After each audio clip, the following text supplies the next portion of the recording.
Salut la team LSF, aujourd'hui nouveau format, j'ai vu pas mal de commentaires nous demandant comment c'était possible d'avoir des tels gains pour les Ford Ranger Raptor. On va vous expliquer ça tout de suite.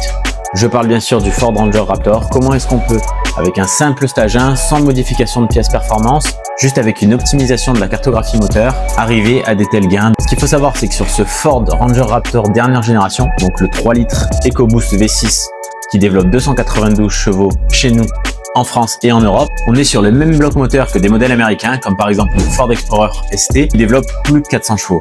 Concrètement, on est bien sur le même moteur qui a déjà pu développer 400 chevaux, et en France et en Europe, Ford a fait le choix de le brider électroniquement. La team LSF, ce qui se passe sur un stage 1 concrètement, on ne modifie aucune pièce, simplement une optimisation de la cartographie par nos ingénieurs. Attention, ne faites pas ça n'importe où. Avec les données qu'on va relever sur le banc de puissance à l'aide des différents logs, nos ingénieurs vont pouvoir optimiser la cartographie pour redonner à ce V6 la puissance qu'il mérite et la puissance pour laquelle il a été conçu au départ, à minima 400 chevaux. Une fois qu'on a compris ça, finalement c'est pas si étonnant que ça qu'on arrive à avoir des gains qui sont spectaculaires, je suis d'accord avec vous, sur ce véhicule. Vous allez me demander, est-ce que quand on augmente la puissance à ce point-là, est-ce qu'on reste fiable? La question de la fiabilité chez LSF Performance, elle est primordiale. Vous le savez maintenant, chez nous on optimise de manière 100% sur mesure, 100% sur bande de puissance et toujours en gardant la fiabilité de vos véhicules. L'idée sur ce Ford Ranger Raptor, c'est la même chose. Le bloc moteur, il est conçu au départ pour accueillir 400 chevaux. Tout est fait pour accueillir cette puissance qui a été bridée pour nous en Europe.